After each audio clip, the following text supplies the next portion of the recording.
Таңдай палеатум құрылысы және атқаратын қызметіне қарай сүйіктік таңдай немесе оны жаңа қатты таңдай деп айтамыз. Палеатум осиум немесе палеатум дурум деп аталады. Сонымен қатар жұмсақ таңдайдан палеатум моледен тұрады. Қатты таңдай ол жоғарғы жақ сүйектің таңдайлық өсіндісі процессус палеатинус ос максилляри және де таңдай сүйегінің горизонтальды табақшасы ламина горизонталистен құралатын болады. Ал жұмсақ таңдай болса, артында төмен бағытталатын тілшігі болады.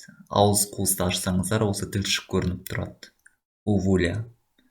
Және бүйір қапталында алдыңғы таңдай тіл доғашығы аркус палеатоглоссус және артында таңдай жұтқыншақ доғашығы аркус палеатофарингеустан құралатын болады.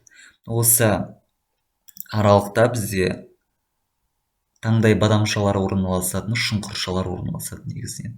Ол шұңқыршаларды фоссуля тонсиллярис деп атаймыз. Жұмсақ таңдайдың терең қабатында көлденең жолақты және де ерікті бұлшықеттерден тұрады. Жұмсақ таңдайдың негізгі қызметі тамақты жұтқаннан кейін қайтадан жұтқыншақты көтеру және де мұрын қуысынан келген салқын ауаны жұмсарту болып табылады.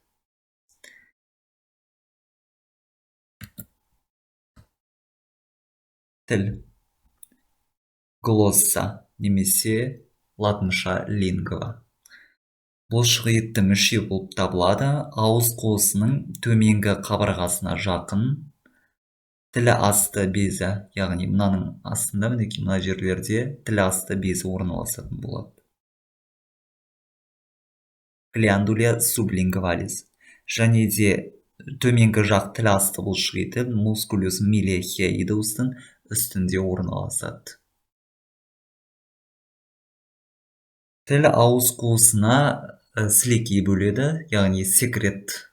Осы арқылы ас қорытуға қатысатын болады. Сонымен қатар сөйлеуге қатысатын болады. Тамақтың дәмін татуға сонымен қатар.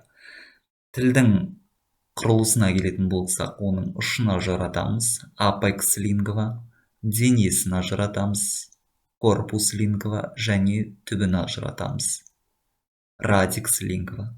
Түбі мен денесінің арасында арнайы өзінің бір жүлгесі болады. Ол жүлгені сулькус терминалис деп атаймыз. Тілдің дорзальды беті болады, дорзум лингва деп аталады. Сонымен қатар бүйір беттерін ажыратамыз және де төменгі бетін ажыратамыз. Тілдің сыртқы беті көп қабатты жалпақ эпителиймен қапталатын болып табылады. Осы шырышты қабығы, яғни мына беткі қабығын шырышты қабық деп атаймыз. Осы шырышты қабығында бірнеше бүртіктер бар.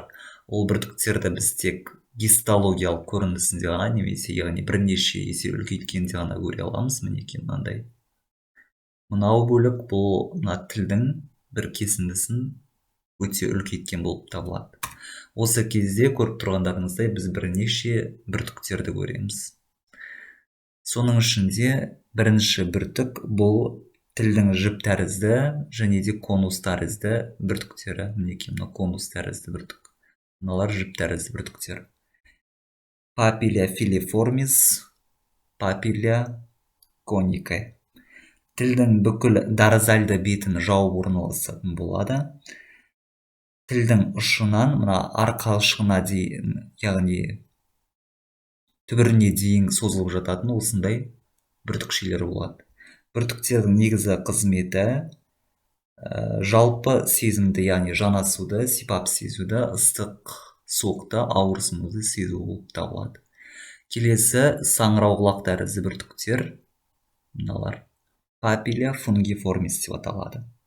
Бұлар тілдің арқашығында орналасады, сосын бүйір беттерінде шашыраңқы түрде орналасатын болады. Ал мына тілдің ұшында олар өте көп болып жиналып орналасады. негізгі қызметі тамақтың тәтті және де қышқыл дәмін анықтау болып табылады. Науашық тәрізді бүртіктер папилия валята. Бұлардың саны жалпы 7-12-де, мінекей мынау. Сулькус терминалисінің маңында топталып орналасатын болады. Науашықтың көлемі 2-3 мм болады. Бұл натуральды препаратта да өте жақсы көрінеді. Бүртіктердің ұшында дәм сезгіш рецепторлары болады. Келесі жапырақ тәрізді бүртіктер мына жерде көрінбеген, олар шамамен мына тілдің бүйір қапталын жауып жатады. Папилия фолиата. Олардың негізгі қызметі тұзды и тәтті сезімді сезу болып табылады. Тіл әрі қарай жұтқыншаққа қарай бағытталатын болады, яғни осы жерде ас механикалық түрде өңделсе, әрі қарай оны асты жұтқыншаққа жібереді. Вот сол жерде көмейдің біз эпиглотис деп аталатын бөбешік шеміршегі болады, кейінірек өтесіздер. Вот сол шеміршекпен тіл байланысқан күйде болады. Және де сол шеміршек екеуінің арасында бірнеше қатпарлар түзе орын алысатын болады. Ал енді тілдің төменгі бетіне келетін болсақ, тілдің төменгі бетінде шашақ тәрізді қатпарлар болады. Осы шашақ тәрізді қатпарлары жоғары қарай бағытталады, және мына тілдің ұшына жеткен кезде осы жерде тіл жіңішігін түзіп, қайтадан төмен бағытталады. Френилиум лингваны түзеді. Осы френилиум лингваның маңында каранкуля сублингвалис, яғни тіл асты бүртігі болады. Сонымен қатар сол тіл асты бүртігінің маңдарында плика сублингвалис, яғни тіл асты қатпар болады.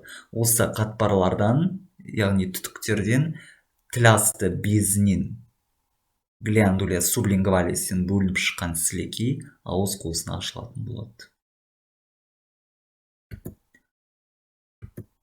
Енді біз таңдайдың және де тілдің бұлшық еттеріне келетін болсақ. Бірінші бұл жұмсақ таңдайдың, таңдай дегенде біз тек жұмсақ таңдайдың ғана бұлшық еттері бар, соларды қарастырамыз. Жұмсақ таңдайдың бірінші бұлшық еттері жалпы екі топқа бөлінеді. Таңдайдың пердесін көтеруші және де төмен түсіруші бұлшық еттер болды.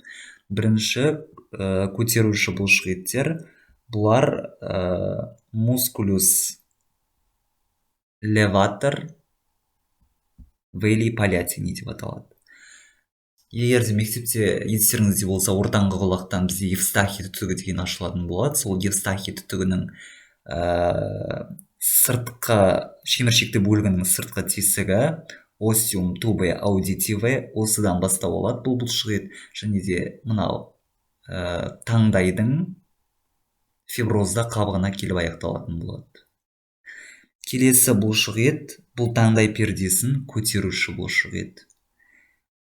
Мускулюс тенсор вели палятини. Ол да жаңағы есту түтігінің шеміршекті бөлігінен басталып, төмен бағытталатын болады. Өз жолында сына тәрізді сүйек бар. Сол сына тәрізді сүйектің хамулюс псерикоидус деп аталатын, естеріңізде болса, ілмек тәрізді қанат тәрізді ілмегі бар етін. Вот соны ол сыртынан орап өтеді, және де таңдайдың жұмсақ фиброзына ұласатын болады. Негізгі қызметтері, яғни жұмсақ таңдайды көтеру, өздері айтып тұрғандай. Келесі ол тілшік бұлшық еті, мускулюс увуле. Сыртқы пішіні сопақша келген, өзі 23-37 мм тақ бұлшық ет болып табылады. Ол қатты таңдайдың артқы мұрын өсіндісі спина назалис постериордан бастау алады. Және де мына тілшіктің ұшына дейін созылып жататын болады. Негізгі қызметі тілшікті көтереді және жиырылу кезінде қысқарту қызметін атқарады. Ендігі таңдай пердесін төмен түсіруші екі бұлшық ет бар. Бірінші бұлшық ет ол мускулюс палятоглозус. Таңдай тілі бұлшық еті. Ұзындығы 23-30 мм шамасы.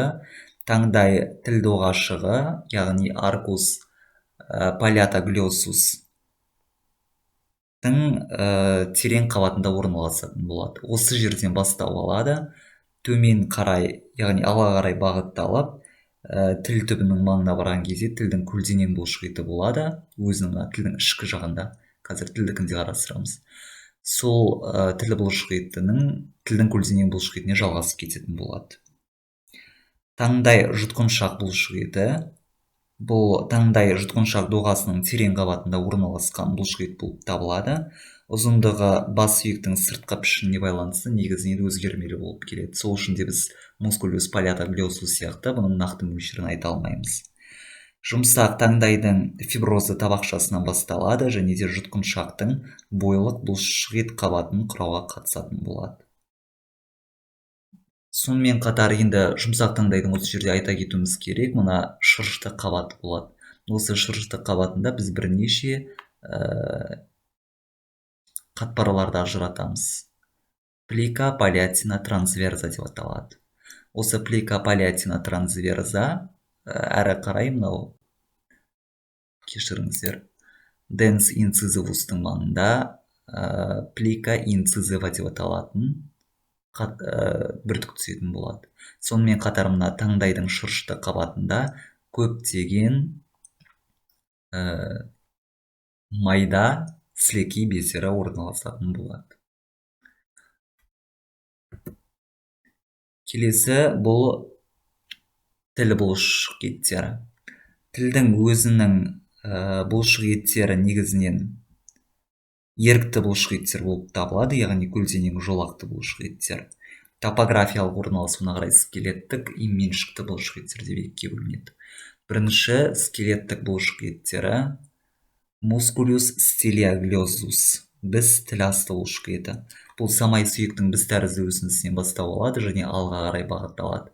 Сөйтеді де ол мускулюс лонгитудиналис супериор, яғни тілдің меншікті бұлшықеттеріне ауысады және мускулюс лонгитудиналис инфериорға жалғасып кететін болады. Негізгі қызметі тілді жоғары и артқа тарту. Келесі тілі асты тілі бұлшықеті мускулюс хиаглезус. Ол тілі асты сүйегінің үлкен және кіші мүйістерінен бастау алатын болады және тілдің жоғары қарай бағытталып, мына тілдің көлденең бұлшықетіне ұласатын болады. Негізгі қызметі тілді төмен қарай және де артқа қарай тартады. Келесі иек тілі асты тіл бұлшықеті мускулюс гениоглоссус.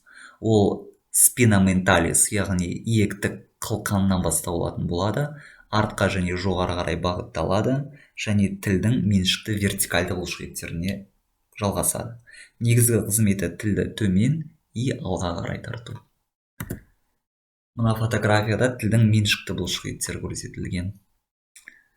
Тілдің негізінен бірнеше меншікті бұлшықеті бар, соның бірінші бұлшықеті жоғары бойлық бұлшықеті мускулюс лонгитудиналис супериор. Ол бағана айтылған мынау біз тіл асты бұлшықетінің тікелей жалғасы болып табылады. Тікелей жалғасы болып табылады, яғни тілдің түбірінен басталады, тілдің ұшына қарай бағытталады. Және осы тілдің ұшындағы бізде шандыр болады, сол шандырда осы бұлшықет аяқталатын болады. Негізгі қызметі тілдің ұшын жоғары көтеру. Келесі бұлшықет, төменгі бойлық бұлшықет мускулюс лонгитудиналис инфериор. Бұл бұлшықетте біз тіл асты бұлшықетінің тікелей жалғасы болып табылады, жаңағы көрсеткен бұлшықет. Ол тіл түбінің маңындағы шандырлы қабықтан басталады да тіл ұшына қарай өтеді. Алдыңғы бұлшықет, яғни жоғарғы мына бойлық бұлшықеттің қызметі тіл ұшын жоғары көтеру болса, бұл бұлшықеттікі керісінше тіл ұшын төмен қарай түсіру болып табылады және де арқашықты көтереді. Келесі бұлшықет тілдің көлденең бұлшықеті мускулюс трансверза лингва. Тілдің тіл асты тіл бұлшықеті. Тағы да бір көрсетіп жіберейік. Осы бұлшықеттің тікелей жалғасы болып табылады. Немесе мына жерде тұр екен. Осы бұлшықет тілдің бүйір қабырғасында орналасатын шандырлы қабыққа барып аяқталатын болады. Негізгі қызметі тілдің көлденеңін кішірейту. Сонымен қатар тілдің вертикальды бұлшықеті болады, мускулюс вертикалис лингва. Ол тілдің бүйір бөлігінде орналасып, тілді жалпайту қызметін атқарады. Трансверза кішірейтсе, ал вертикальды бұлшықет ол жалпы айтады